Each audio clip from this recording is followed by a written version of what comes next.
My daughter-in-law screamed, "Get out of my house," at me during my husband's funeral reception, thinking I was just a grieving 70-year-old widow with nowhere else to go. What she didn't know was that I'd spent 35 years as a real estate attorney, specializing in property disputes, and the legal demolition I was about to unleash would leave her begging me to come back to the house that was never really hers to begin with. Follow my story to the end and comment what country you're watching from, so I can see how far this incredible journey of justice reaches. At 70 years old, I thought I understood the depths of human greed and manipulation. My name is Vivienne Sterling, and after 3.5 decades practicing real estate law in Denver, Colorado, handling everything from million-dollar commercial disputes to bitter family inheritance battles, I believed I had seen every variation of how money could corrupt family relationships. I had represented clients whose siblings had forged deeds to steal family mountain cabins. I had litigated cases where children had manipulated elderly parents into signing over property rights to sprawling ranch estates. In conference rooms across downtown Denver's financial district, I had watched families destroy themselves over real estate that should have brought them together. Victorian mansions in Capitol Hill, ski lodges in Vail, historic brownstones in Lodo. During my career, I had seen adult children convince their parents that maintaining large properties was too much work for elderly people, then promptly sell those properties and keep the proceeds. I had witnessed cases where family members created fake medical emergencies to pressure elderly relatives into making hasty property transfers. I had even handled a case where a daughter-in-law convinced her husband's mother that property taxes had increased so dramatically that the family home would need to be sold immediately to avoid foreclosure, a complete fabrication designed to force a quick sale at below-market prices. But nothing in my extensive legal career had prepared me for the moment when my own daughter-in-law, Scarlett Sterling, would look me in the eye during my husband's funeral reception and reveal the depths of her calculated betrayal with 5 words that would change everything. Get out of my house. The story begins on a crisp October morning in 2023 when my husband of 47 years, Harrison Sterling, suffered a massive heart attack in our greenhouse behind our Tudor Revival home in Cherry Hills Village. Harrison was only 73, still vibrant and active, still talking about the Alaskan cruise we had planned for our upcoming anniversary and the new orchid varieties he wanted to cultivate in his beloved greenhouse. Harrison had been the foundation of my world since we met in law school at the University of Colorado in 1976. While I had focused on real estate law, he had built a successful tax law practice specializing in high-net-worth clients and estate planning. Together, we had created what everyone considered a model marriage: professional success, financial security, and a beautiful home that had been our pride and joy for over 2 decades. We had purchased the Tudor Revival Mansion in Cherry Hills Village in 1999 for $1.2 million, a significant investment at the time, but the house was everything we had dreamed of during our years of living in smaller properties while building our careers. 6 bedrooms, original stonework, leaded glass windows, formal gardens, and the custom greenhouse where Harrison spent every weekend morning with his coffee and his prized orchid collection. By 2023, similar properties in our exclusive neighborhood were selling for over $4.2 million. The house sat on 3 acres of meticulously maintained grounds with mature oak trees that Harrison and I had planted during our first year there, a rose garden that had been featured in Denver Home and Garden magazine, and the greenhouse that had become Harrison's retirement project passion. Every spring, we hosted a garden party for the Cherry Hills Village Garden Club, and every Christmas, our home was part of the neighborhood's annual holiday tour. Our neighbors included retired executives, successful physicians, and other legal professionals who had built substantial practices over decades of hard work. It was a community of people who understood the value of property, the importance of maintaining beautiful homes, and the satisfaction that came from creating something lasting. Our only child, Christopher, had always been what Harrison generously called creatively ambitious. At 41, Christopher had worked as a marketing consultant, a cryptocurrency advisor, a real estate flipper, and most recently, a wellness coach. Careers that sounded impressive in casual conversation, but never seemed to generate the kind of consistent income that supported his expensive lifestyle. Christopher had married Scarlett Hawthorne in 2018, a sharp-eyed woman who worked as a pharmaceutical sales representative and made no secret of her expensive tastes or her impatience with what she called delayed gratification. Scarlett drove a leased Porsche Cayenne, carried Arma's handbags, and frequently made pointed comments about how undervalued real estate was becoming in Denver's prime neighborhoods. During family dinners at our home, Scarlett would often steer conversations toward our property, asking detailed questions about property taxes, renovation costs, neighborhood appreciation rates, and maintenance expenses. She would walk through our rooms as if conducting informal appraisals, commenting on the investment potential of various improvements we had made over the years. "This crown molding must have cost a fortune," she would say, running her fingers along the hand-carved woodwork in our dining room. "And these hardwood floors, you could probably get $20,000 just for refinishing them to modern standards." At the time, I assumed she was simply making conversation or perhaps looking for ideas for her and Christopher's own home improvement projects. Harrison found her curiosity charming, often joking that Scarlett was more interested in our investment portfolio than Christopher has ever been. "At least someone in the family appreciates the value of what we've built here," he would say after Scarlett had spent an evening asking about our renovation projects and property management decisions. We should have recognized these conversations for what they really were: reconnaissance missions. During holiday gatherings, Scarlett would inevitably find ways to discuss our estate planning, our retirement finances, and our long-term housing plans. She would ask questions like, "Have you two thought about what you'll do when this house becomes too much to manage?" And "Wouldn't it be easier to cash out some of this property equity while the market is hot?"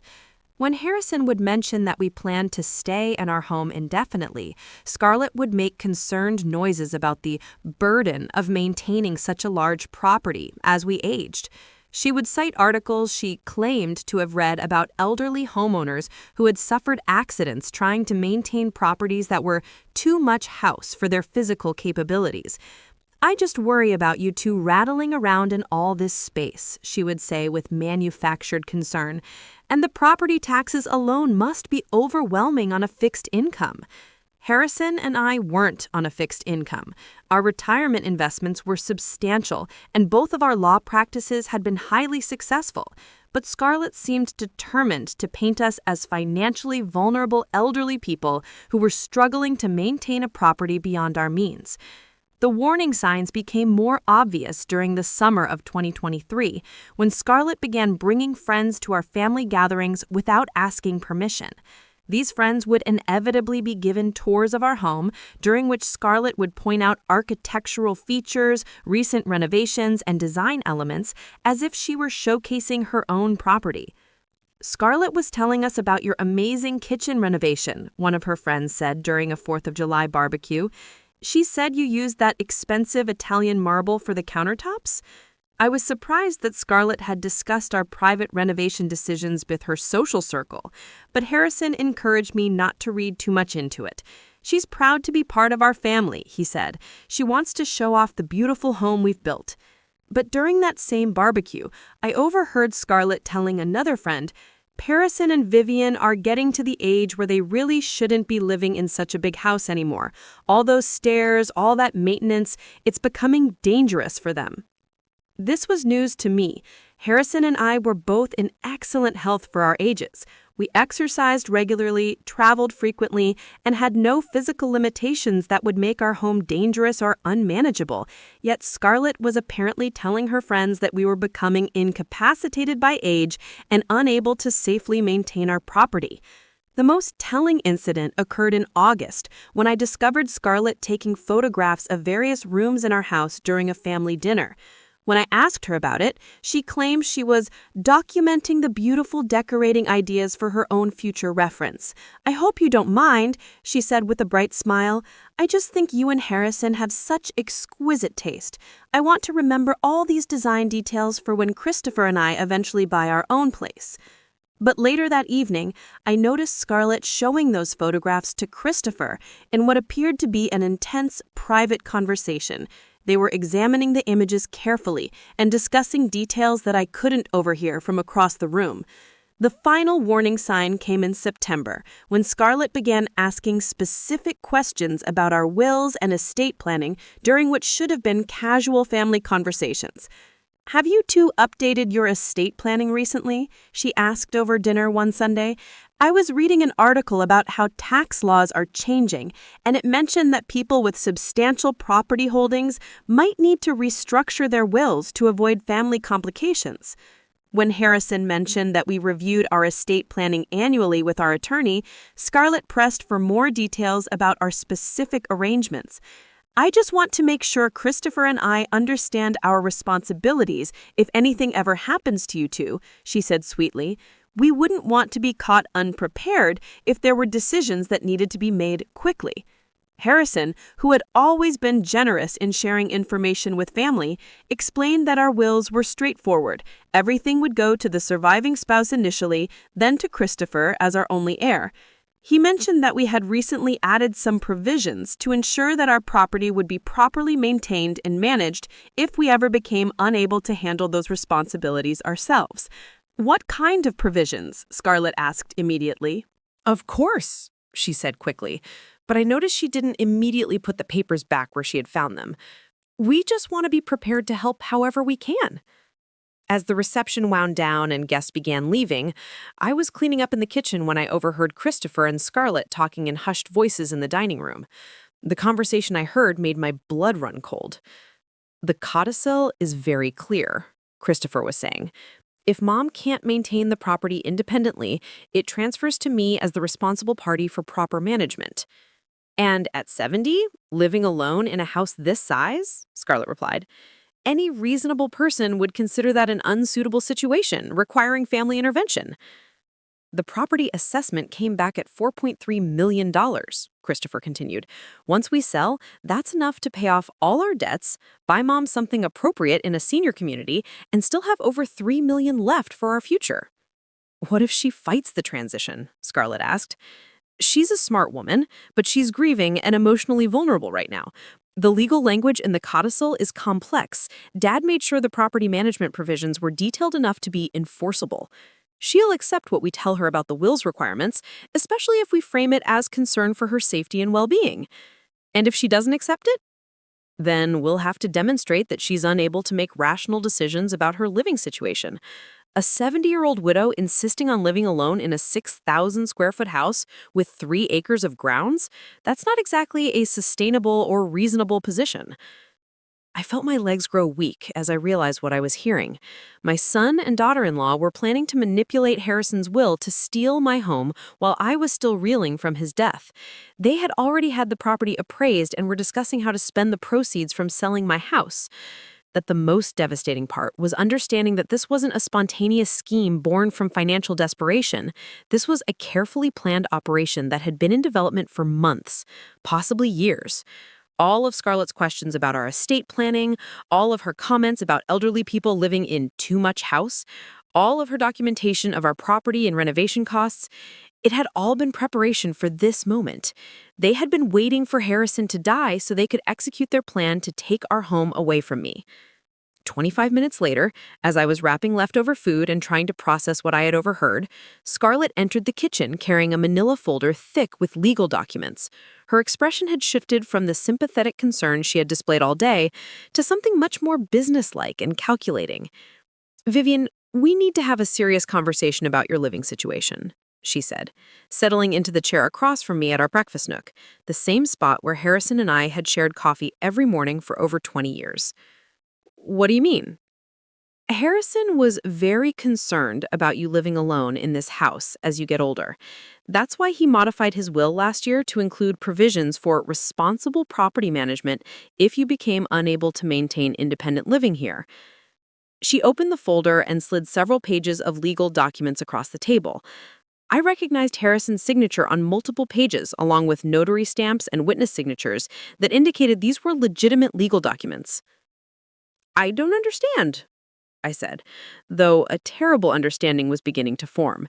Harrison never discussed any changes to his will with me? "He didn't want to worry you or make you feel like he was questioning your capabilities," Christopher said, entering the kitchen and taking the chair beside Scarlett. "But, Vivienne, you have to be realistic. Can you honestly handle maintaining a property this size by yourself? The utilities alone cost over $800 a month. Property taxes are $18,000 annually, and the grounds maintenance runs another $2,000 monthly. That's over $40,000 a year just in basic carrying costs, not counting repairs, improvements, or emergency maintenance." Scarlett nodded sympathetically. "And that's before we consider the physical demands. This house has over 6,000 square feet of living space, 3 full levels, including the basement, and 3 acres of grounds that require constant attention.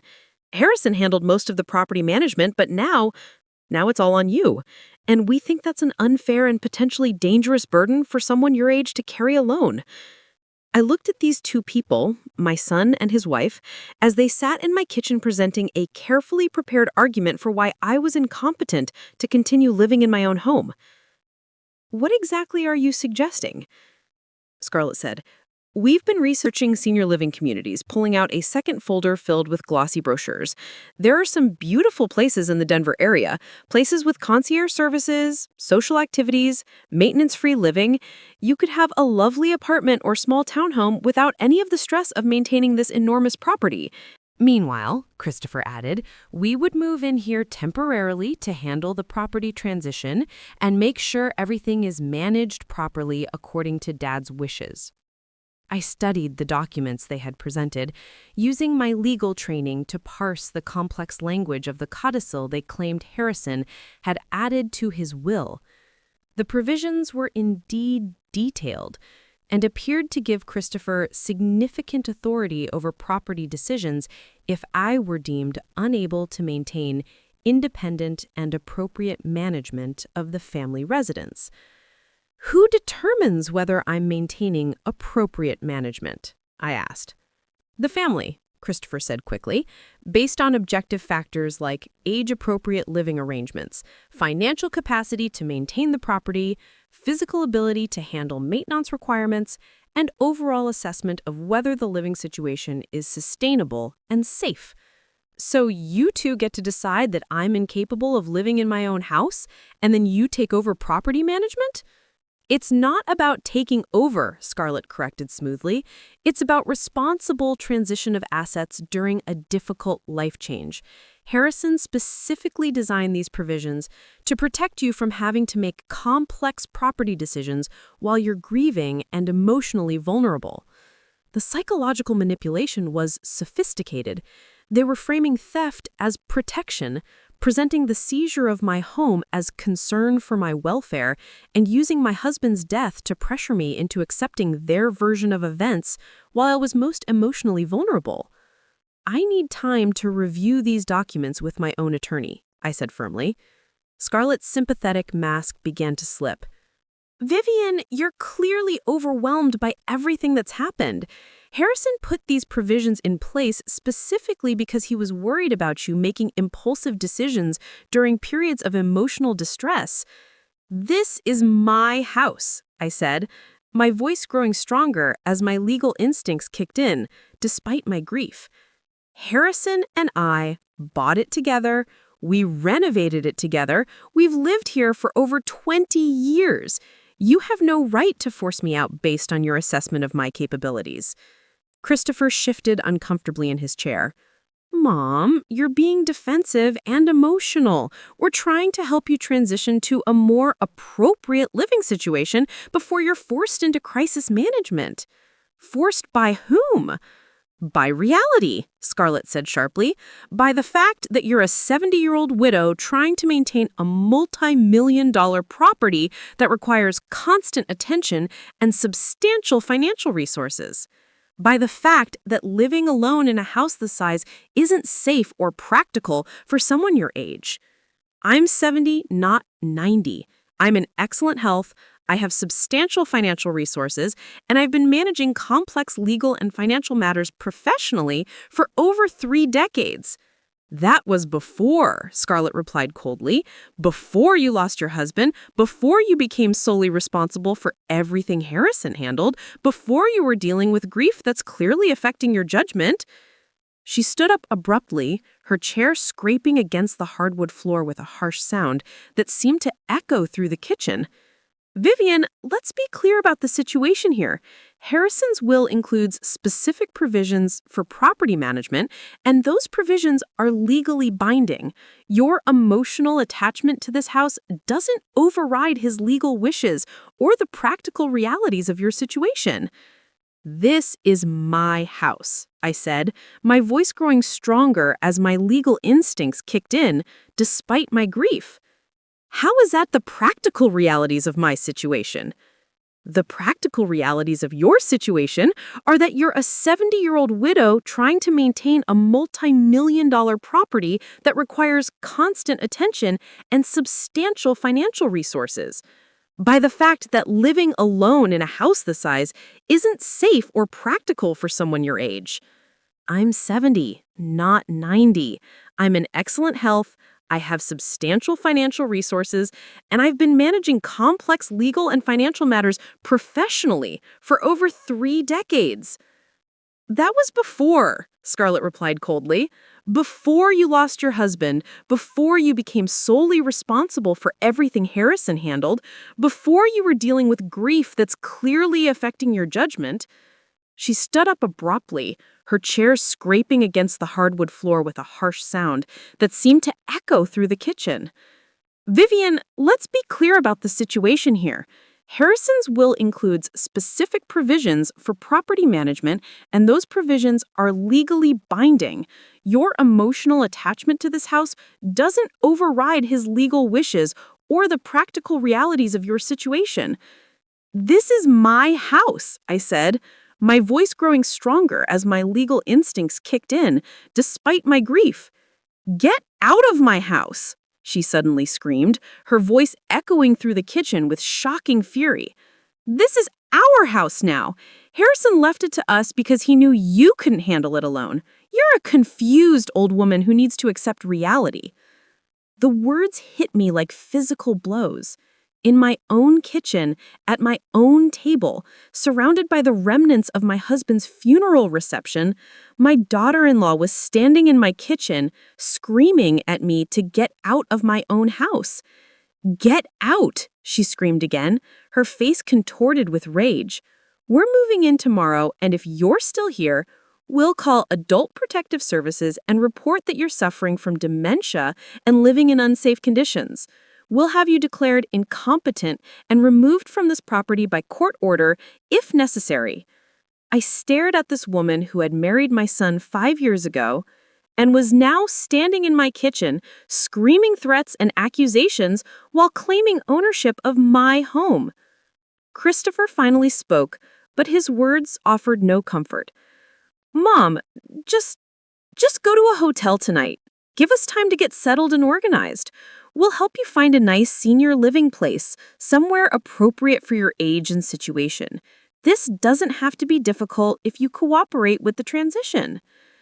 I stood up slowly, looking at my son, the child I had raised, educated, and supported through countless career changes and financial difficulties. Christopher, is this really what you want? To steal your mother's home while she's grieving your father's death? He couldn't meet my eyes. It's not stealing. It's following Dad's legal instructions for responsible property management. You'll be much happier in a place that's designed for people your age. I walked upstairs to the master bedroom, the bedroom I had shared with Harrison for over 2 decades, and packed a suitcase with essential clothes and documents. As I moved through our home collecting my immediate necessities, I could hear Scarlett and Christopher below discussing logistics for their takeover. I want to completely redecorate the master bedroom before we settle in, Scarlett was saying. All this heavy furniture and old-fashioned wallpaper has to go. I'm thinking contemporary, minimalist, maybe all white with some accent colors. What about her personal belongings? Christopher asked. We'll pack up whatever she wants to keep and put it in storage. Everything else can be donated or sold. Most of this old furniture wouldn't fit in a senior apartment anyway. They were discussing the dismantling of my life while I was still packing my clothes. As I prepared to leave my home of over 20 years, carrying a single suitcase and my purse, I felt the full weight of their betrayal settling over me. At 70 years old, I was being evicted from my own home by my son and his wife, who believed they could manipulate legal documents and exploit my grief to steal property worth over $4 million. But as I drove away from Cherry Hills Village that evening, checking into a downtown Denver hotel, while Scarlett and Christopher celebrated their apparent victory in my kitchen, I realized something that would soon prove to be their fatal mistake. They had forgotten exactly who they were dealing with. What Scarlett and Christopher didn't know was that they had just declared war on Vivienne Sterling, not just any 70-year-old widow, but a real estate attorney with 35 years of experience in property law, estate disputes, and family legal battles. I had built my career destroying people who tried to use legal manipulation to steal property from rightful owners. They thought they were dealing with a confused, grieving old woman who would quietly accept their version of events and disappear from their lives with minimal resistance. Instead, they had just made the biggest mistake of their lives. They wanted me out of my house? Fine. By the time I was finished with them, there wouldn't be a house left for anyone to live in. The legal demolition was about to begin, and I was going to use every skill, every connection, and every resource I had developed over 3.5 decades of practicing law to make sure they regretted the day they decided to steal from Vivienne Sterling. As I sat in that hotel room, surrounded by the few possessions I had been able to gather before Scarlett's screaming tantrum, I felt something I hadn't experienced since my first year practicing law. The cold, methodical anger that had once made me one of Denver's most feared litigators in property disputes. For 35 years, I had represented clients who had been betrayed by family members, manipulated by greedy relatives, and victimized by people who used legal technicalities to steal property that rightfully belonged to others. I had never imagined that my own expertise would someday be needed to fight my own son.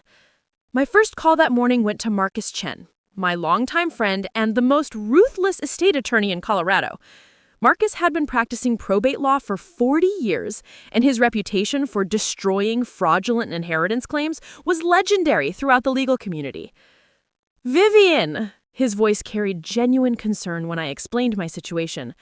I'm horrified, but not entirely surprised. I've been seeing more of these family property takeovers in recent years. The schemes are getting more sophisticated.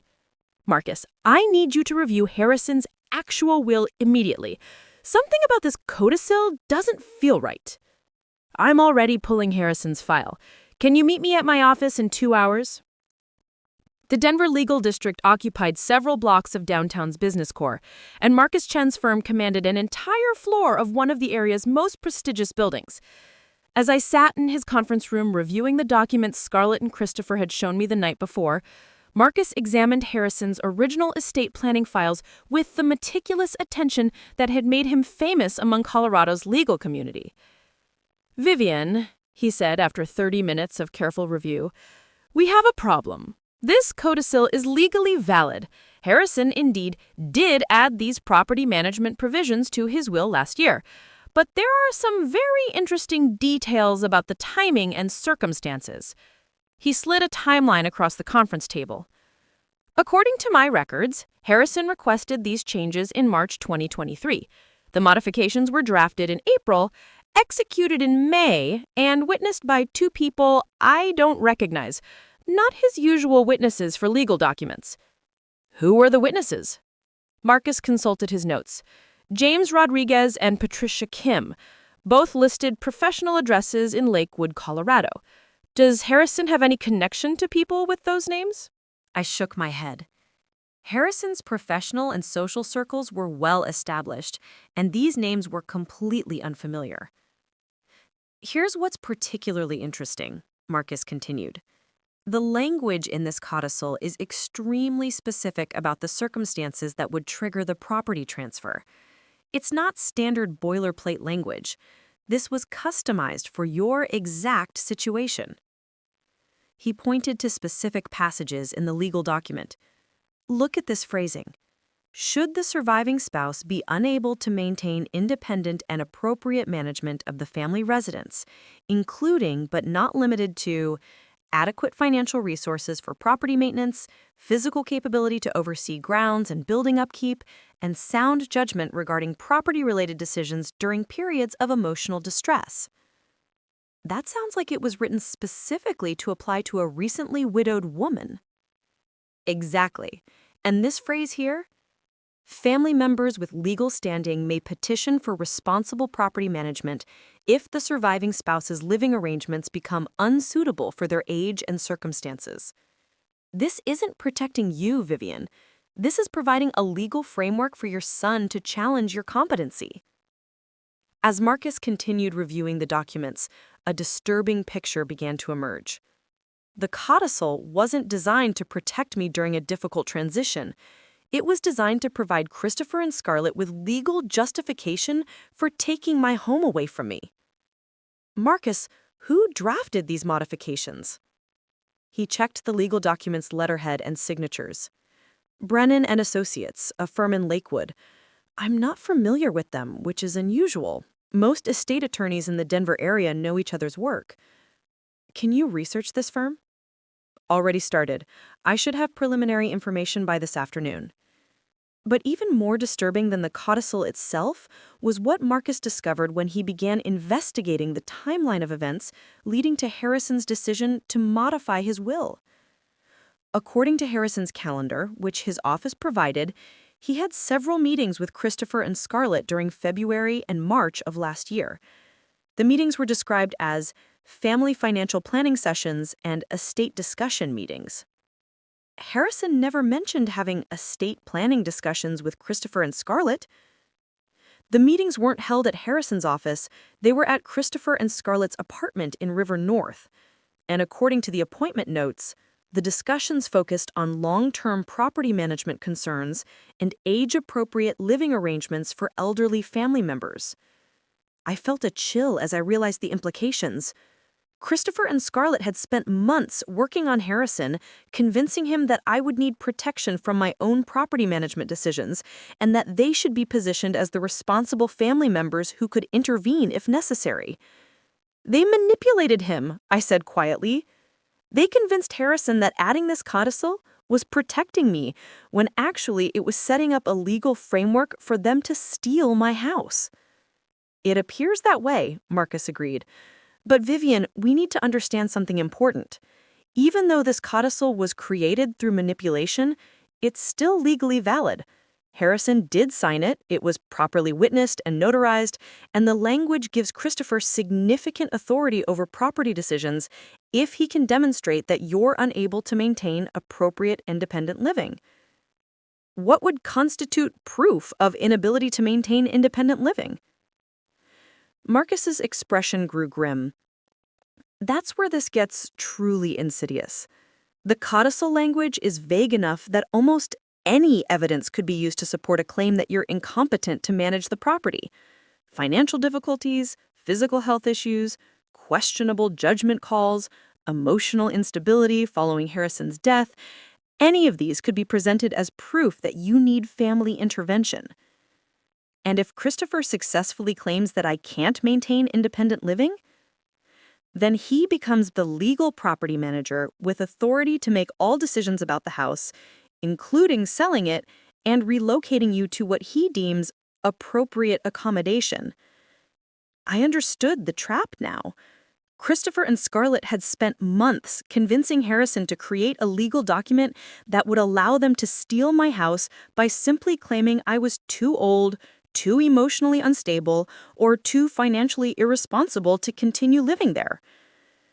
But as Marcus and I continued reviewing the documents, I began to notice details that suggested Scarlett and Christopher might have made some crucial errors in their scheme.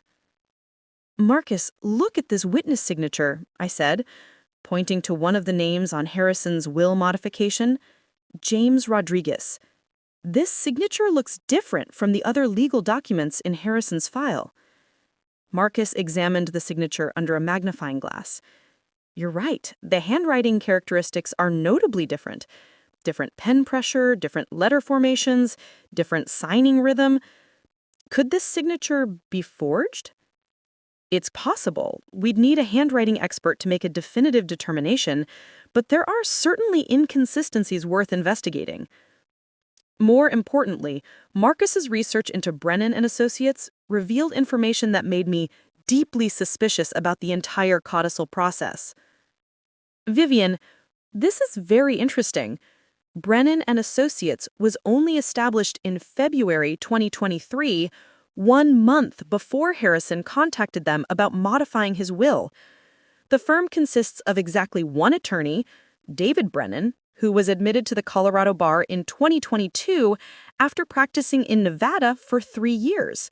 A brand new attorney with minimal experience handled Harrison's complex estate modifications? It gets better. Brennan's office address is a virtual business center. He doesn't maintain a traditional law office.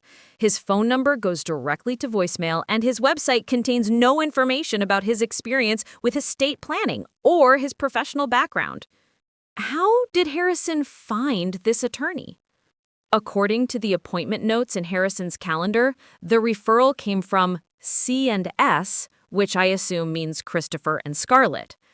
The picture was becoming clearer. Christopher and Scarlett had found an inexperienced attorney who would draft legal documents according to their specifications, then convinced Harrison that he needed to work with this attorney to protect me from my own property management decisions. But Marcus's most significant discovery came when he investigated the 2 witnesses who had signed Harrison's will modification. James Rodriguez and Patricia Kim both work for a private investigation company called Mountain West Investigative Services, he said, sliding business cards across the table. They specialize in what they call family asset protection and elder care transition services. Private investigators witnessed Harrison's will? Private investigators who specialize in helping families transition elderly relatives out of their homes. This wasn't a random coincidence, Vivienne.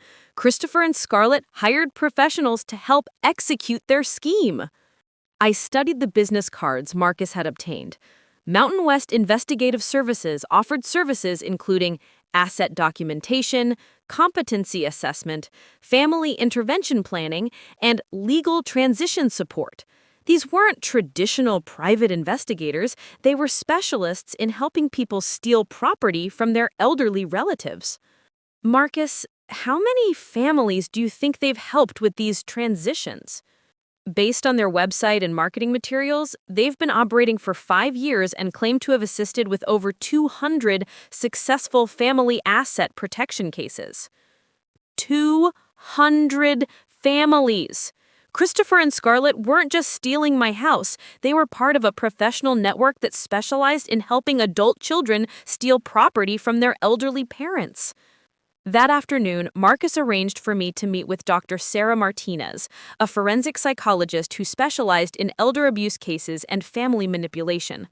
Dr. Martinez had testified as an expert witness in dozens of cases involving financial exploitation of elderly people by family members. What you're describing is a sophisticated form of financial elder abuse, Dr. Martinez explained as I recounted the events leading to my eviction. The psychological manipulation, the legal maneuvering, the professional network of enablers. This is a well-organized operation. How common are these schemes? More common than most people realize. The National Council on Aging estimates that financial abuse costs elderly Americans over $30 billion annually, and family members are responsible for about 60% of that abuse. Property theft is one of the most devastating forms because it eliminates the victim's housing security along with their primary asset. Dr. Martinez explained the psychological techniques that Christopher and Scarlett had used to manipulate both Harrison and me throughout their scheme. The extended period of building trust and concern, that's called grooming. They spent months establishing themselves as caring family members who were worried about your welfare. This made Harrison receptive to their suggestions about protecting you, and it made you less likely to suspect their true motives.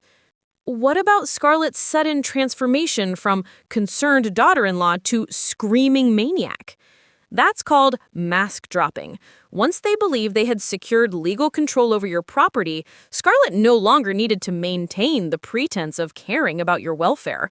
The hostile, aggressive behavior was always there. She just kept it hidden until she felt she had won. But Dr. Martinez's most important insight was about the legal vulnerabilities in Christopher and Scarlett's scheme. People who commit this type of financial abuse often make critical errors because they're focused on the immediate goal of obtaining property rather than covering their tracks properly. They assume their victims will be too devastated, too confused, or too isolated to fight back effectively. What kind of errors do they typically make? Documentation errors, timeline inconsistencies, and overconfidence in their legal protections. In your case, they've created a substantial paper trail of their planning and execution. They've also underestimated your professional capabilities and resources. That evening, I returned to the Four Seasons with a much clearer understanding of what I was facing. Christopher and Scarlett hadn't just decided to steal my house on a whim after Harrison's death. They had spent over a year developing a sophisticated scheme involving legal manipulation, psychological grooming, and professional services specializing in elder financial abuse. But they made several crucial mistakes that would ultimately destroy them.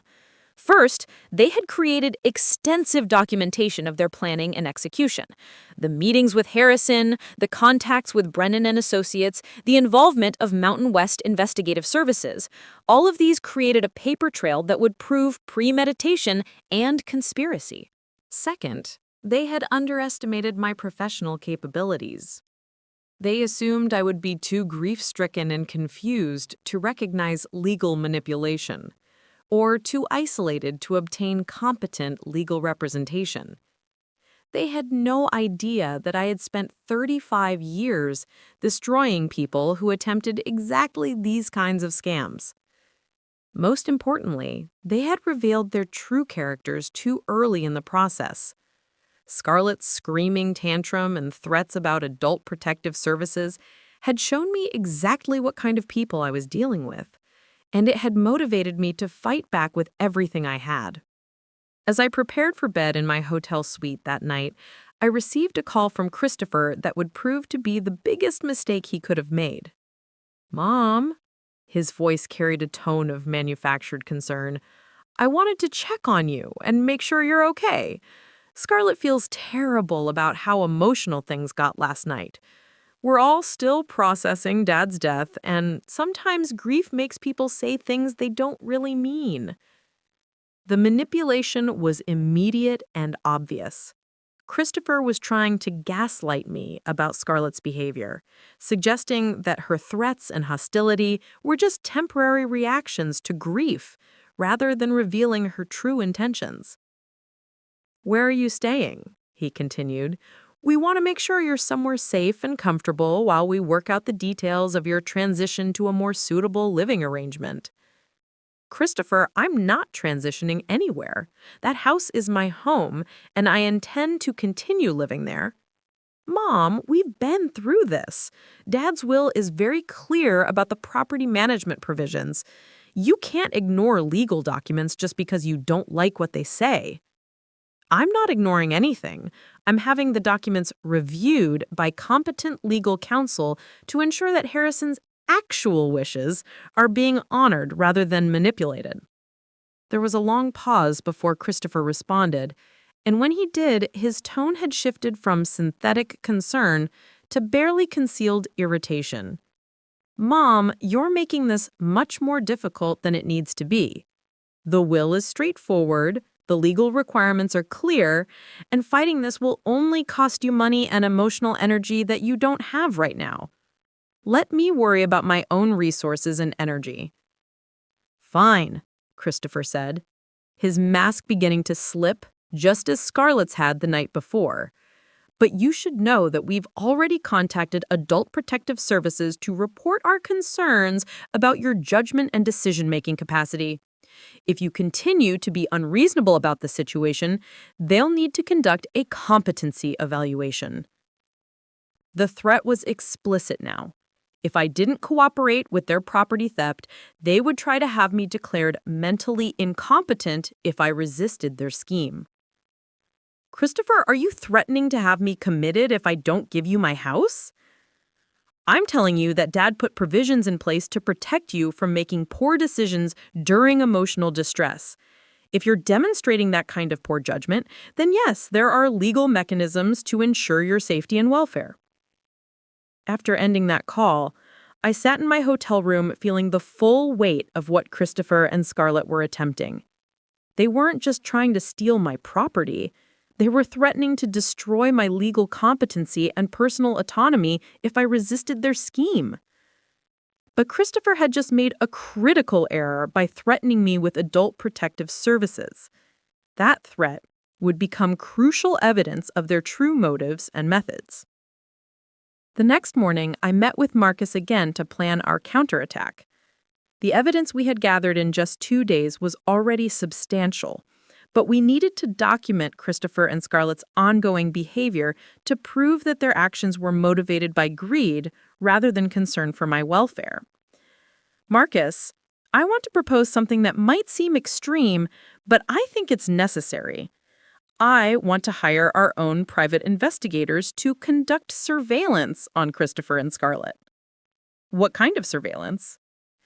Document their activities since moving into your house, record their communications about the property, and gather evidence of their actual motivations and planning.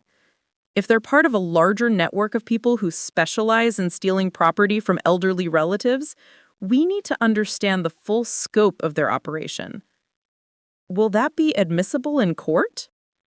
Properly conducted private investigation is completely legal and admissible. And given that they've threatened to have you declared incompetent, we need to build the strongest possible case to protect your rights and property. I agreed to Marcus's proposal, and within hours he had contracted with Peterson Investigative Group, one of Denver's most reputable private investigation firms. But the most important development came when Marcus's handwriting expert completed his analysis on the signatures on Harrison's will modification. Vivienne, we have a problem for Christopher and Scarlett, Marcus said when he called with the results.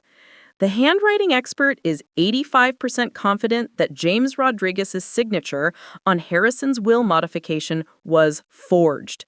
The handwriting formations and pen pressure patterns are inconsistent with authentic signatures from the same person. Can we prove forgery? We can present expert testimony that the signature is likely fraudulent. Combined with the other evidence of manipulation and conspiracy, this could invalidate the entire codicil. But as we prepared our legal challenge to Christopher and Scarlett's property theft, I realized that simply getting my house back wouldn't be sufficient justice for what they had attempted to do to me. They had tried to steal my home, my autonomy, and my dignity.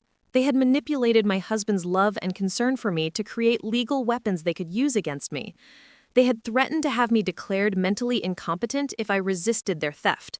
Most importantly, they were part of a professional network that had helped families steal property from over 200 elderly victims. Getting my house back would protect me, but it wouldn't protect the next elderly person who became their target. That evening, as I sat in my hotel suite reviewing the evidence we had gathered, I made a decision that would transform this from a simple property dispute into something much more significant. I wasn't just going to beat Christopher and Scarlett in court. I was going to destroy their entire operation, expose their professional network of enablers, and make sure they faced criminal charges for what they had attempted to do. They had picked the wrong target at the wrong time, using the wrong methods. By the time I was finished with them, Christopher and Scarlett would be begging me to let them back into a house that would no longer exist for them to steal. The real battle was about to begin, and I had advantages they couldn't possibly imagine. They thought they were dealing with the grieving 70-year-old widow who would quietly accept their manipulation and disappear from their lives. Instead, they had just declared war on someone who had spent 35 years destroying people exactly like them. The hunter was about to become the hunted, and I was very good at my job. 3 weeks after my eviction from Cherry Hills Village, I had transformed my Four Seasons hotel suite into a war room that would have impressed any Fortune 500 litigation team. The dining table was covered with legal documents, financial records, and surveillance photographs. The bedroom desk held 3 laptops running different investigative software programs. The coffee table displayed organizational charts mapping the criminal network that had targeted my family. I was no longer a grieving widow seeking to reclaim her stolen home. I had become a hunter, and my prey had made the fatal mistake of underestimating exactly who they had chosen to destroy. The evidence Peterson Investigative Group had gathered in just 3 weeks was devastating. Through careful surveillance and financial analysis, we had documented not only Christopher and Scarlett's crimes against me, but their involvement in a sophisticated criminal enterprise that had been operating across Colorado for over 5 years. Vivienne, what we've uncovered goes far beyond simple inheritance fraud, said Detective Rebecca Walsh of the Denver Police Department's Financial Crimes Unit as she reviewed our evidence files that morning.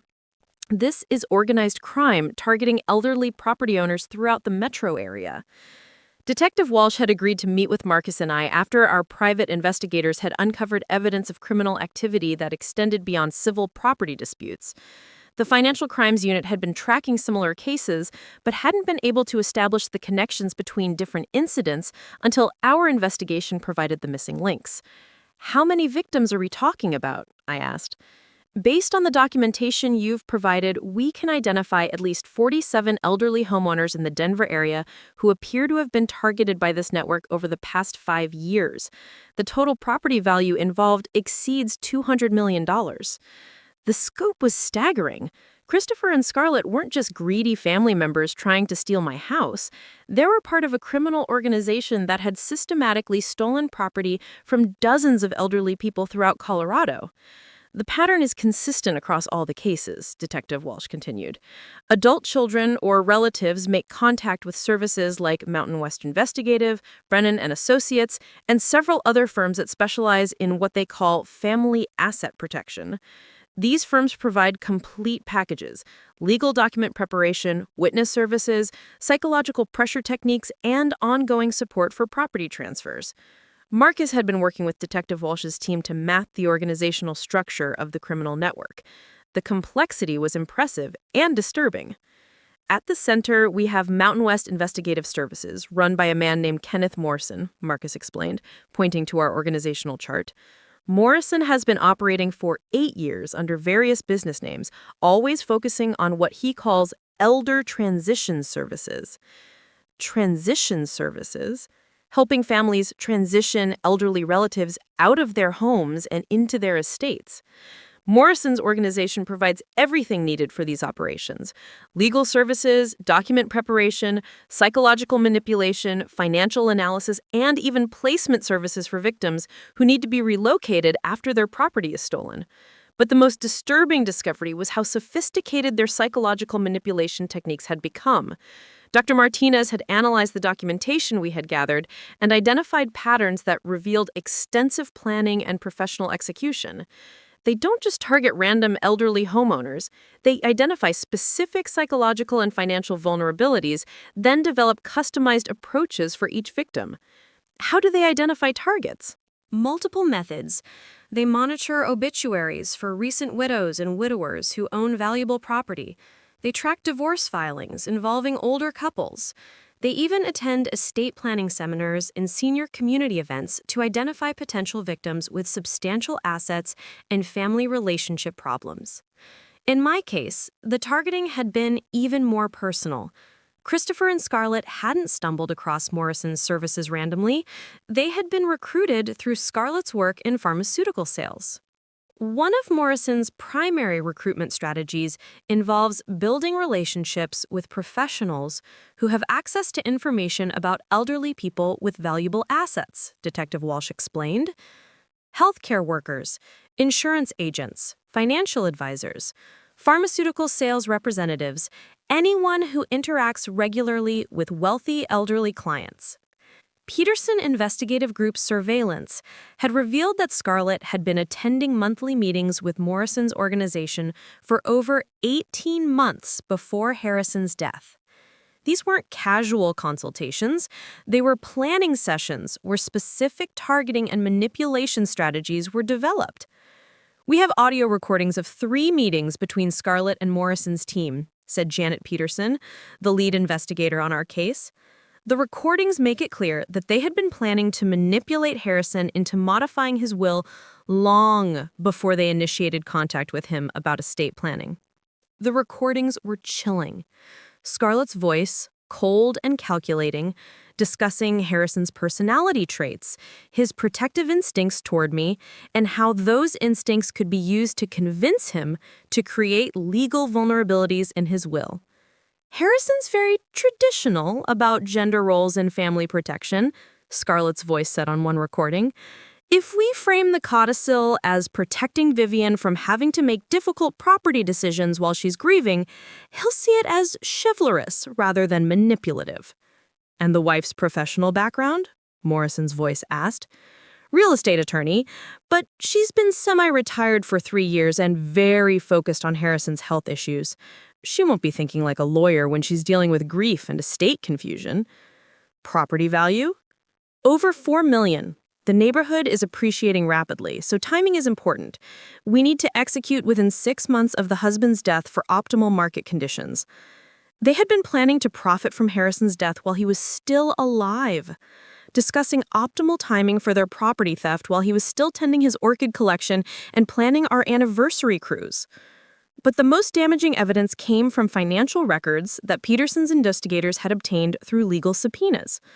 Christopher and Scarlett's involvement with Morrison's network wasn't their first experience with elder financial abuse. They've been part of this network for over 2 years. Before targeting you, they were involved in at least 3 other cases where elderly relatives were manipulated into transferring property to younger family members. What happened to those victims? 2 are now living in state-subsidized senior housing after their property was sold and the proceeds kept by family members. 1 died within 6 months of being relocated from her family home of 40 years. The woman who died was Christopher's great-aunt, Margaret Sterling, who had owned a historic Victorian home in Boulder that she had maintained beautifully for decades. Christopher and Scarlett had convinced Margaret's son that she was becoming, quote, unsafe in the large house, then helped manipulate her into signing over property rights before relocating her to a nursing facility.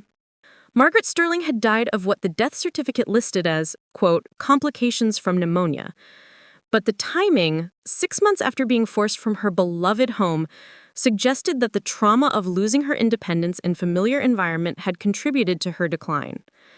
This is a pattern we see frequently in elder abuse cases, Dr. Martinez explained. Elderly people who are forced from their homes often experience rapid physical and cognitive decline. The psychological trauma of losing autonomy and familiar surroundings can literally be deadly. Christopher and Scarlett had been practicing on other elderly relatives before targeting me. They had refined their manipulation techniques, tested their legal strategies, and built relationships with the professional services they needed to execute sophisticated property theft schemes. But they had made several critical errors that were about to destroy them completely. First, they had underestimated my professional capabilities and emotional resilience. They assumed that grief would make me vulnerable to manipulation, and that my age would make me unlikely to fight back effectively. They had no idea that decades of legal experience had prepared me to recognize and combat exactly the kind of scheme they were attempting. Second, they had left extensive documentary evidence of their planning and execution. The meetings with Morrison's organization, the financial transactions, the communications with Brennan and Associates, all of it created a paper trail that proved premeditation and conspiracy. Most importantly, they had become overconfident in their success and sloppy in their operational security. The audio recordings Janet Peterson had obtained revealed details about their methods, their previous victims, and their ongoing criminal activities that would provide prosecutors with overwhelming evidence for criminal charges. Vivienne, we have enough evidence to file criminal charges against Christopher, Scarlett, Morrison, and at least 12 other people involved in this network, Detective Walsh said. but we want to make sure we get all of them, including the victims they've already robbed and the crimes they're currently planning. What do you need from me? We want you to help us set a trap.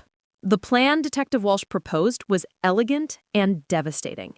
Rather than immediately arresting Christopher and Scarlett for their crimes against me, we would allow them to believe their scheme was succeeding while we documented their ongoing criminal activities and identified additional victims.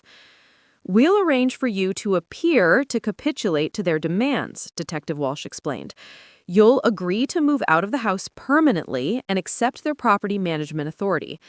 This will make them confident that their scheme has worked and encourage them to proceed with plans to sell the property.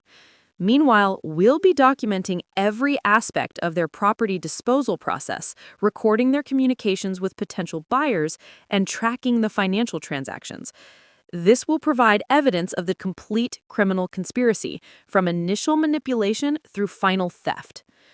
Marcus was enthusiastic about the strategy because it would also allow us to gather evidence for civil lawsuits that would financially destroy everyone involved in the network. He explained, once we have documentation of the complete property theft process, we can file civil RICO charges against the entire organization. We're talking about potential damages in the hundreds of millions of dollars, plus attorney's fees and punitive damages. But the plan required me to do something psychologically difficult: appear to surrender to Christopher and Scarlett's manipulation while actually working to destroy them. I need you to contact Christopher and tell him you're ready to cooperate with the property transition, Detective Walsh said. You'll need to sound defeated and resigned, as if the legal pressure and emotional stress have convinced you to accept their version of events.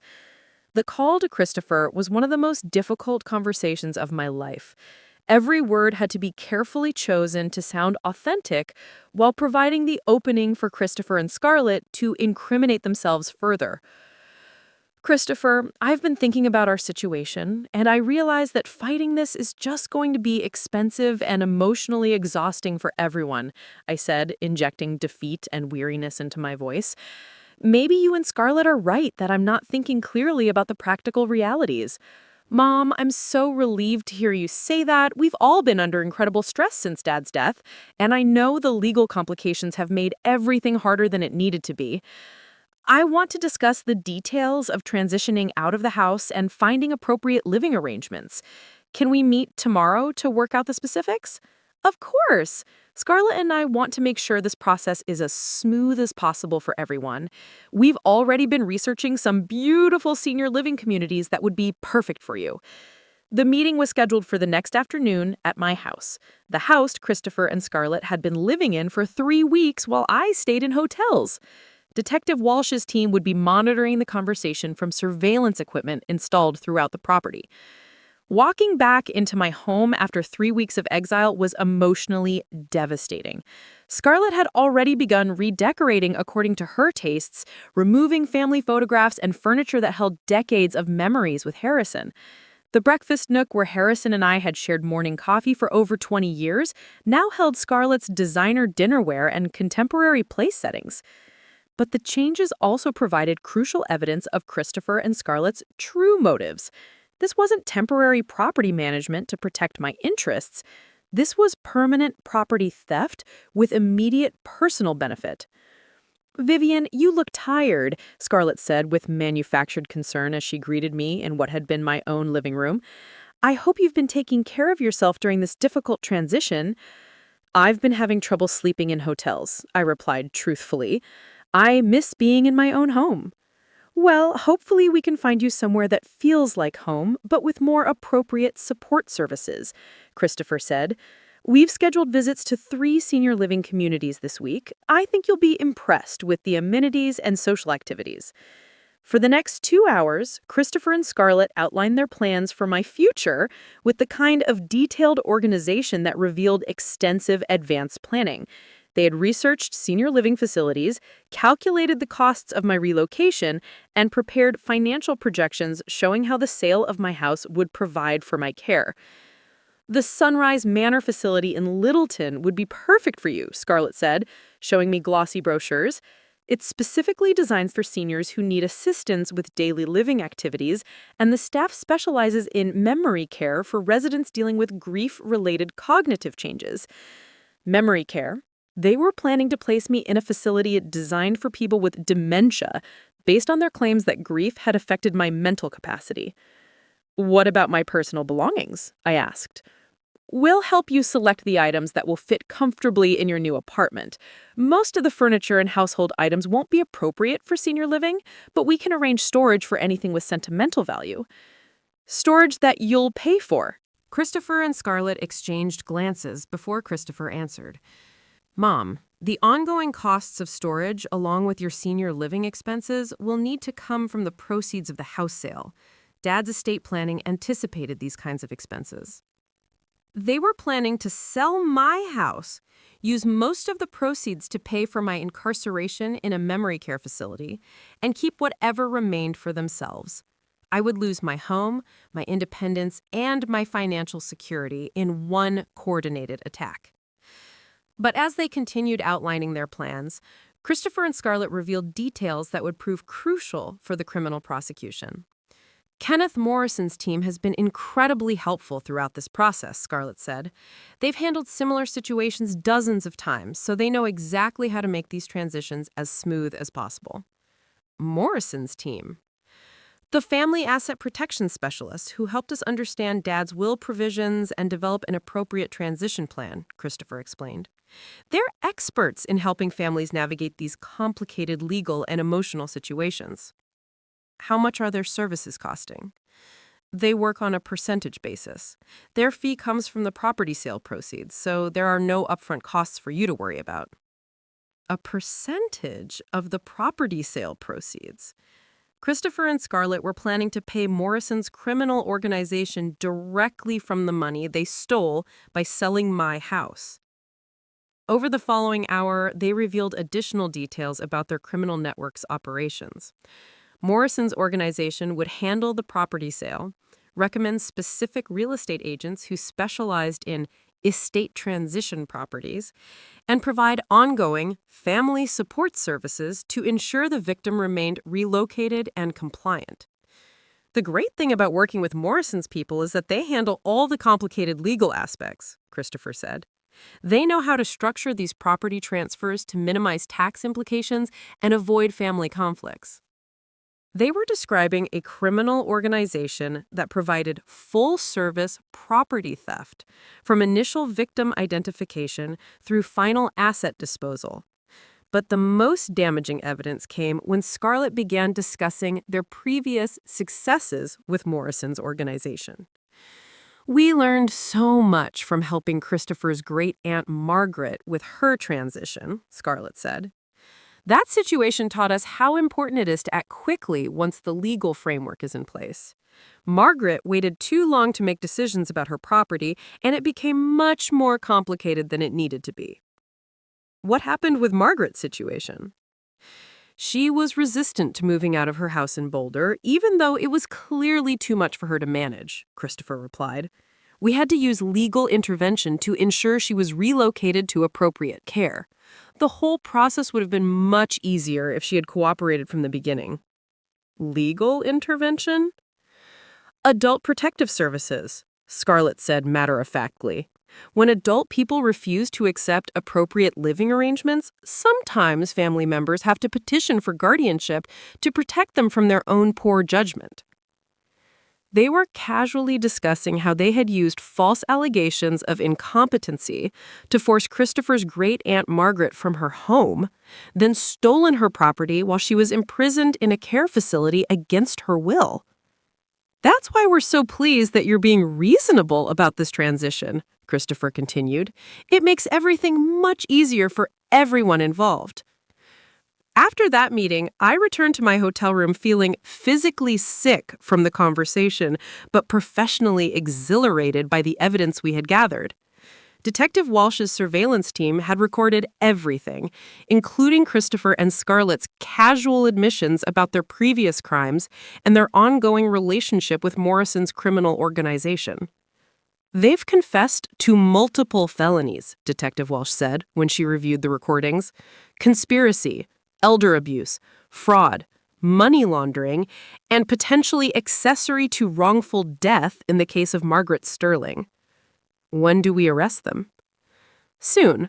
But first, we want to document their property sale process. They've given us the names of the real estate agents and legal services they plan to use, which will allow us to identify additional criminal conspirators and gather evidence of money laundering. Marcus was even more enthusiastic about the civil case implications. Vivienne, the admissions they made today will allow us to pierce the corporate veils of every organization involved in this network. We're going to be able to seize assets, freeze accounts, and file claims against everyone who profited from these crimes. But the most satisfying development was the psychological impact our investigation was having on Christopher and Scarlett. Peterson's surveillance showed that they were beginning to experience stress and paranoia as they attempted to execute their property theft scheme. They're making mistakes because they're nervous about completing the transaction, Janet Peterson reported. Scarlett has been making multiple calls to Morrison about unexpected complications in the property sale process. Christopher has been researching bankruptcy attorneys and offshore financial accounts. They were sensing that something was wrong with their plan, but they couldn't identify the specific threats they were facing. The psychological pressure was causing them to accelerate their timeline, which meant they were making increasingly reckless decisions that would provide additional evidence for prosecution. They're planning to list the house for sale next week, Detective Walsh said. Once they take that step, we'll have documented the complete criminal conspiracy from initial manipulation through attempted asset disposal. As I prepared for the final phase of our operation, I reflected on how completely the situation had reversed from 3 weeks earlier. Christopher and Scarlett had evicted me from my home, believing they had successfully manipulated a grieving elderly woman into accepting their theft of her most valuable asset. Instead, they had triggered an investigation that would destroy not only their own lives, but an entire criminal organization that had been preying on elderly people throughout Colorado for years. They had wanted me out of my house. Soon, they wouldn't have access to any house at all. They would be living in federal prison while their victims reclaimed the assets that had been stolen from them. The hunter had become the hunted, and the prey had walked directly into the trap. The final confrontation was approaching, and I was ready to spring the most devastating legal ambush of my 35-year career. The morning of November 15, 2023, dawned crisp and clear in Denver, the kind of autumn day that makes Colorado famous for its spectacular weather. As I sat in Detective Walsh's unmarked surveillance van, parked 3 blocks from my Cherry Hills Village home, I felt the familiar pre-battle calm that had served me well during the most challenging court cases of my legal career. Today was the day Christopher and Scarlett would discover that their carefully orchestrated property theft scheme had walked directly into the most devastating legal ambush of my 35-year career. All units are in position, Detective Walsh's voice crackled through the radio as coordinated teams of investigators, prosecutors, and federal agents prepared to simultaneously execute arrests and search warrants across the Denver metropolitan area. This wasn't just about reclaiming my stolen house anymore. Over the past month, our investigation had expanded into a coordinated federal operation targeting what prosecutors now called the largest elder abuse criminal network in Colorado history. Vivienne, I want you to understand the scope of what's about to happen, said federal prosecutor Amanda Rickardson, who had joined our operation when the evidence revealed crimes crossing state lines and involving federal banking regulations. We're executing 17 arrests today, seizing assets worth over $50 million and rescuing 12 elderly victims who are currently imprisoned in inappropriate care facilities. The numbers were staggering. Kenneth Morrison's criminal network had been operating for 8 years, systematically targeting elderly property owners throughout Colorado, Wyoming, and New Mexico. The total scope of their crimes exceeded $200 million in stolen property, with victims ranging from retired school teachers to former corporate executives who had spent decades building the wealth that Morrison's organization had stolen in matters of months. At 9 a.m., Christopher and Scarlett arrived at my house for what they believed would be the final property transfer meeting. They were accompanied by David Brennan, the inexperienced attorney who had drafted Harrison's manipulated will, and 2 representatives from Morrison's organization who were there to ensure the transaction proceeded smoothly. I watched through Detective Walsh's surveillance monitors as they arranged paperwork on my dining room table, the same table where Harrison and I had celebrated dozens of anniversaries, birthdays, and holidays with family and friends who actually cared about our welfare. "This should be straightforward," Scarlett was telling the group. "Vivienne has accepted the transition plan, and we've already identified the senior facility that will best serve her needs. The property listing goes active this afternoon." Christopher was reviewing financial documents with Morrison's representatives, confirming details about commission structures and money transfer protocols that would distribute the proceeds from selling my stolen house among their criminal network. The property assessment came back at $4.6 million.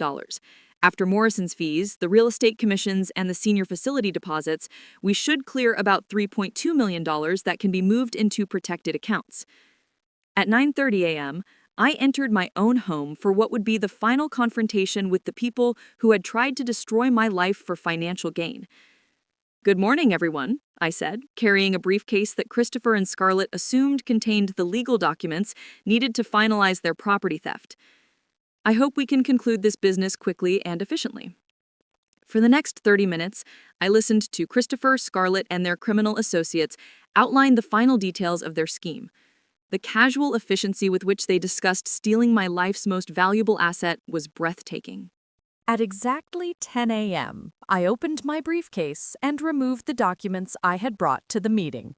But instead of property transfer papers, I placed FBI badges, arrest warrants, and federal indictments on the table. "Ladies and gentlemen," I said calmly, "you're all under arrest." The silence that followed lasted perhaps 5 seconds before chaos erupted throughout my dining room. Scarlett screamed and tried to run toward the kitchen. Christopher began frantically shuffling papers, as if he could somehow make the evidence of their crimes disappear. "This is impossible," Scarlett finally managed to say. "You're just a confused old woman. You can't arrest anyone." "You're right," I replied. "I can't arrest anyone, but they can." On cue, Detective Walsh and 6 federal agents entered through the front door, followed by prosecutors from both the Colorado Attorney General's office and the U.S. Attorney's District of Colorado. Christopher Sterling, Scarlett Sterling, David Brennan, and Robert Chatton, Detective Walsh announced formally. "You are under arrest for conspiracy to commit elder abuse, wire fraud, money laundering, and racketeering under federal RICO statutes." As federal agents moved to restrain each of the conspirators, I stood up and walked to the head of my dining room table, the position I had always occupied during family dinners when Christopher was growing up. "Christopher," I said, looking directly at my son as federal agents handcuffed him, "did you really think I wouldn't recognize a criminal conspiracy when I saw one?" His face had gone completely white, and for the first time since this ordeal began, he looked like the frightened child he had once been, rather than the calculating criminal he had become. "Mom, I can explain. This isn't what it looks like. We were trying to protect you." "Christopher, I have recordings of you discussing how to spend the $3.2 million you plan to steal from selling my house. I have documentation of your involvement in at least 4 previous elder abuse cases. I have evidence of your relationship with a criminal organization that has stolen over $200 million from elderly victims across 3 states. But you're just Mom. You're a 70-year-old widow who was supposed to be confused and helpless after Dad died." "Christopher," I said quietly, "I'm Vivienne Sterling, real estate attorney, and you just made the biggest mistake of your criminal career by trying to steal property from someone who spent 35 years destroying people exactly like you." As federal agents led Christopher and Scarlett toward the front door, I had one final exchange with my son that would define the rest of both our lives. "Mom," Christopher called out desperately, "I'm still your son. I'm still the child you raised and loved. That has to count for something." I looked at this person who shared my DNA, but had chosen to become someone willing to steal my home and destroy my life for money. Christopher, I said quietly, the son I raised and loved died the day you decided to steal your mother's house. The person you've become is a stranger to me. But I needed the money. Scarlett and I were in serious financial trouble. So you decided to steal everything from me instead. Christopher, you paid criminals to help you murder me financially. And you celebrated when you thought you had succeeded. There's no relationship that survives that level of betrayal. The arrests at my house were only the beginning. Throughout Denver, federal agents were simultaneously executing 17 additional arrests targeting every level of Morrison's criminal organization. Kenneth Morrison himself was arrested at his Lakewood office while shredding documents. Federal agents seized computers containing detailed profiles of over 200 potential elderly victims, financial records documenting crimes totaling over $200 million, and communications revealing operations across multiple states. David Brennan was arrested at his virtual law office while attempting to destroy client files. Dr. Patricia Williams, a psychiatrist who had provided false competency evaluations to support forced relocations, was arrested at Denver General Hospital during her morning rounds. But the most satisfying aspect was the rescue of 12 elderly people who had been imprisoned in inappropriate care facilities after having their property stolen. Among them was Robert Caldwell, a retired aerospace engineer whose children had used Morrison's services to steal his $2.8 million ranch property. Robert had been declared incompetent and placed in memory care, despite having no cognitive impairments. "I've been trying to get someone to listen to me for 8 months," Robert said when prosecutors interviewed him. "I kept telling staff that my children had stolen my house, but everyone assumed I was just another elderly person with dementia making false accusations." The criminal trials began 6 months later. Christopher pled guilty to federal RICO conspiracy charges, elder abuse, wire fraud, and money laundering. He was sentenced to 18 years in federal prison and ordered to pay restitution totaling $4.2 million. Scarlett initially tried to claim she had been manipulated by Christopher. However, audio recordings of her planning meetings with Morrison proved she had been a willing and enthusiastic participant. She received 15 years in federal prison and $3.8 million in restitution. Kenneth Morrison received 25 years in federal prison. Marcus filed comprehensive civil RICO lawsuits seeking treble damages under federal racketeering statutes. The litigation ultimately resulted in settlements and judgments totaling over $180 million, distributed among victims and their families. Walking back into my Cherry Hills Village home after the conspiracy had been destroyed was profoundly emotional. The house had been restored to its original condition, using funds seized from Morrison's network. Scarlett's inappropriate redecorating had been removed, Harrison's greenhouse had been cleaned and restocked with orchids, and family photographs had been returned to their proper places. I stood in the breakfast nook where Harrison and I had shared morning coffee for over 20 years, looking out at the gardens we had planted together, and felt a complex mixture of triumph and loss. But as the months passed, I realized that Christopher and Scarlett had inadvertently given me something unexpected, a second chance at life. The legal battle had reconnected me with my professional skills and reminded me that I was far more than just someone's widow or mother. I was Vivienne Sterling, attorney, investigator, and survivor. At 70, I had discovered reserves of strength and capability that I had forgotten I possessed. 6 months after the arrests, I received a call that would transform my victory into something larger and more meaningful. "Mrs. Sterling," This is Janet Morrison from the Colorado Attorney General's Elder Protection Unit. We'd like to offer you a consulting position developing programs to prevent elder financial abuse. The irony was perfect. Kenneth Morrison's criminal network had inadvertently created the expertise and motivation needed to destroy similar operations throughout Colorado. I accepted the position and spent the next 2 years building comprehensive elder protection programs that were adopted by law enforcement agencies across 12 states. The work was challenging, intellectually stimulating, and deeply meaningful, exactly the kind of purpose I needed to rebuild my life after everything I had lost. But the most unexpected development came 18 months after Christopher's imprisonment, when I received a letter that would test everything I thought I understood about justice, forgiveness, and family.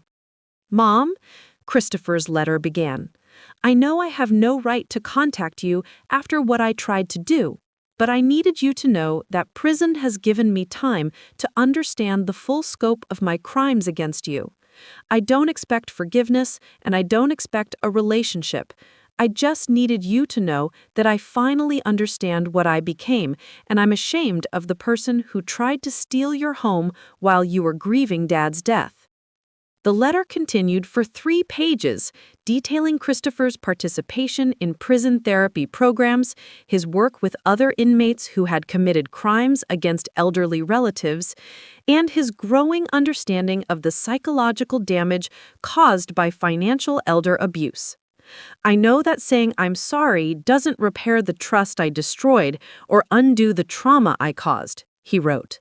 "But I wanted you to know that the son you raised and loved is still somewhere inside the criminal I became.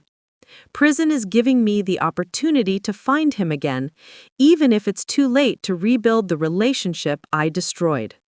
I read Christopher's letter 3 times before putting it aside. The words seemed genuine, but I had learned not to trust appearances when it came to Christopher's communications. Over the following months, more letters arrived.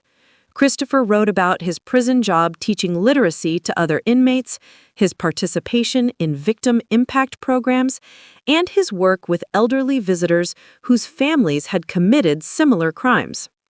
"I met a woman yesterday whose daughter stole her house using methods almost identical to what Scarlett and I attempted with you," one letter said. "Listening to her describe the trauma of being betrayed by her own child made me understand for the first time the emotional devastation I tried to inflict on you. I don't think I had ever really considered you as a person with feelings that could be hurt, rather than just an obstacle to getting what I wanted." The psychological insight suggested genuine growth, but I remained skeptical. Christopher had proven himself capable of sophisticated manipulation, and prison letters could just be another attempt to exploit my maternal emotions. 2 years after Christopher's imprisonment, I made a decision that surprised everyone who knew my story. I drove to the Federal Correctional Facility in Florence, Colorado, and requested a visit with my son.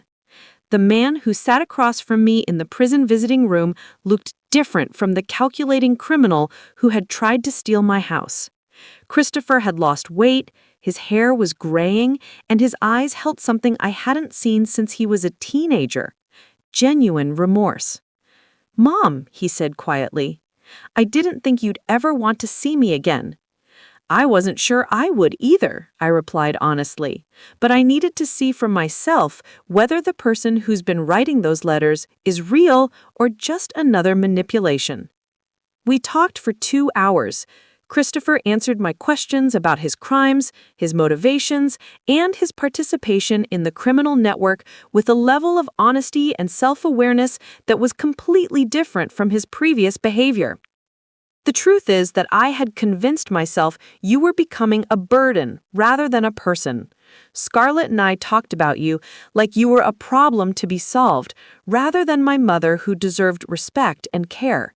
The psychological manipulation Morrison's people taught us made it easier to see elderly people as obstacles rather than human beings with rights and feelings." When did you realize what you had actually tried to do to me? When I listened to that elderly woman whose daughter had stolen her house, she described feeling like her own child had tried to kill her, emotionally and financially. And I realized that's exactly what I had attempted to do to you. I had tried to destroy my own mother for money. Christopher's remorse appeared genuine, but I was no longer the person who would automatically trust family members simply because we shared DNA. Christopher, I'm glad you understand the scope of your crimes, and I hope your insights help you become a better person, but understanding what you did doesn't repair the relationship you destroyed. I know that, Mom. I'm not asking for forgiveness or trying to rebuild our relationship. I just wanted the chance to tell you that I finally understand who I became and why it was unforgivable. I left that prison visit with complex emotions. Christopher seemed genuinely remorseful, but the damage he had inflicted went beyond what apologies could address. He had tried to steal my home, destroy my independence, and imprison me in a care facility against my will. Those actions revealed character traits that couldn't be erased by prison therapy programs. By my 73rd birthday, 3 years after Scarlett had screamed at me to get out of her house, I had built a life that was richer and more purposeful than anything I had experienced before Harrison's death. My work with the Colorado Elder Protection Unit had expanded into a national consulting practice. I traveled throughout the United States, training law enforcement officers, social workers, and attorneys to recognize and combat elder financial abuse. The programs I developed had helped protect hundreds of elderly people from crimes similar to what Christopher and Scarlett had attempted against me. The work was intellectually challenging and emotionally satisfying in ways that reminded me why I had chosen law as a profession decades earlier. I was using my skills to protect vulnerable people from predators who exploited family relationships for financial gain. But beyond professional satisfaction, I had discovered a personal strength and independence that I had never fully appreciated during my years as Harrison's wife and Christopher's mother. At 73, I was more capable, more confident, and more self-reliant than I had ever been during my years as Harrison's wife and Christopher's mother. My home in Cherry Hills Village had been transformed from a family residence into my personal sanctuary. I had converted Harrison's study into my home office, where I wrote reports and developed training materials for elder protection programs. The greenhouse where Harrison had cultivated orchids became my reading room, where I spent quiet evenings reviewing cases and planning new initiatives. Most importantly, I had built new relationships based on mutual respect and shared values, rather than biological obligation. My colleagues in elder protection work, the attorneys I trained, and the law enforcement officers I worked with valued my expertise and experience. These were relationships built on what I could contribute rather than what I could provide financially. 4 years after his arrest, Christopher was granted a supervised visit outside prison to attend a victim impact conference where I was speaking about elder financial abuse. The conference organizers thought it would be powerful to have both victim and perpetrator present to discuss the real-world consequences of these crimes. Christopher, now 45 and showing the effects of 4 years in federal prison, sat in the front row as I presented my analysis of the Morrison Network's crimes to an audience of law enforcement officers, prosecutors, and victim advocates. The psychological manipulation techniques used by these criminal networks are sophisticated and effective, I explained to the audience. They identify elderly victims' emotional vulnerabilities and use them to justify theft as family protection. The criminals convince themselves that they're helping elderly relatives by relieving them of the burden of managing property they're supposedly too old to handle. I looked directly at Christopher as I continued. The perpetrators often genuinely believe they're acting in their victims' best interests, which makes their crimes particularly insidious. They steal property while convincing themselves they're providing care. After my presentation, Christopher was allowed to address the audience about his crimes and their impact. 4 years ago, I tried to steal my mother's house while she was grieving my father's death. I convinced myself that she was too old and emotionally unstable to manage a large property, and that taking it from her was actually protecting her from difficult decisions. The truth was that I needed money and saw her property as the solution to my financial problems. Everything else was psychological manipulation designed to make theft seem like family concern. The most important thing I can tell you is that these crimes are never really about helping elderly family members, he concluded. They're about greed disguised as concern, and the disguise is so effective that the criminals convince themselves they're being helpful rather than predatory. After the conference, Christopher and I had our final conversation. Mom, I know this doesn't change anything between us, but I want you to know that the work you're doing with elder protection is probably the most important thing that could have come from the crimes I committed against you. Why is that, Christopher? Because you understand these criminals from the inside.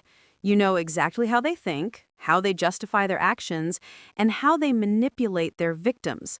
That knowledge makes you uniquely qualified to teach other people how to recognize and stop similar crimes. He was right. My experience as both victim and investigator had given me insights into elder financial abuse that were different from academic or law enforcement perspectives. I understood the emotional manipulation, the legal vulnerabilities, and the family dynamics that made these crimes possible. Christopher, I hope your remorse is genuine and that you use your remaining prison time to become someone worthy of the second chance you'll eventually receive. But I want you to understand that our relationship ended the day you decided to steal my house. What we have now is not family, it's just two people who survived a crime that one committed against the other. I understand, Mom, and I hope that someday you'll be proud of the person I become after I finish paying for the person I was. That was our final conversation. Christopher was returned to federal prison to serve the remaining 10 years of his sentence. I returned to my life in Denver, my work protecting elderly people from crimes like the ones he had committed against me. Today, as I sit in my study writing the final chapters of this story, I am 75 years old and living in the house that Scarlett screamed was hers 7 years ago. The irony is not lost on me that her desperate desire to possess my property led to its transformation into something far more valuable than either one of us had originally imagined. This house is no longer just a family residence. It has become the headquarters for the Vivienne Sterling Institute for Elder Protection, a nonprofit organization that provides training and resources to combat financial abuse of elderly people throughout the United States.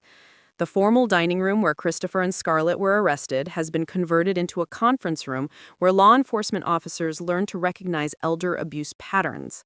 Harrison's study, where I once grieved his death while Christopher and Scarlett planned to steal my house, is now my office where I write training materials and develop protection programs. The greenhouse where Harrison cultivated orchids has become a library containing the most comprehensive collection of elder abuse case studies and legal precedents in the country. Researchers and attorneys from across the nation visit to study the materials we have assembled.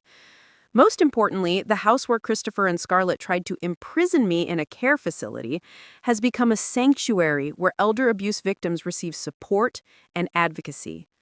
We have helped over 300 families recover stolen property, escape false guardianships, and rebuild lives that had been shattered by relatives who exploited their trust for financial gain. Scarlett wanted to steal my house and transform it into a monument to her greed and social ambition. Instead, her crimes led to its transformation into an institution dedicated to protecting elderly people from criminals exactly like her. The house she coveted became something she could never have imagined, a place where justice is served daily, where vulnerable people find protection, and where the crimes she committed are prevented from destroying other families. Christopher wanted me gone from his life so he could inherit my property and spend my money without interference from the mother he saw as an inconvenient obstacle to his financial goals. Instead, his crimes gave me purpose, strength, and a mission that has made my final decades the most meaningful and productive years of my life. At 75, I am more powerful, more respected, and more important than I have ever been, all because I refused to let my son destroy me. They screamed at me to get out of their house. Instead, I burned down their criminal conspiracy legally and completely, then rebuilt something beautiful from the ashes of their greed. The house where they tried to eliminate me has become my greatest legacy, The son who tried to destroy me is serving 18 years in federal prison. The daughter-in-law who screamed that I was too old and confused to manage my own life is discovering exactly how capable elderly people can be when they refuse to be victims. Justice, it turns out, is not just about punishment, it's about transformation, taking the worst thing that ever happened to you and using it to prevent similar suffering for others. 7 years ago, I was a grieving 70-year-old widow who had been evicted from her own home by criminals who thought she was too weak to fight back. Today, I am Vivienne Sterling, director of the nation's leading Elder Protection Institute, consultant to law enforcement agencies in 12 states, and proof that it's never too late to discover exactly how strong you really are.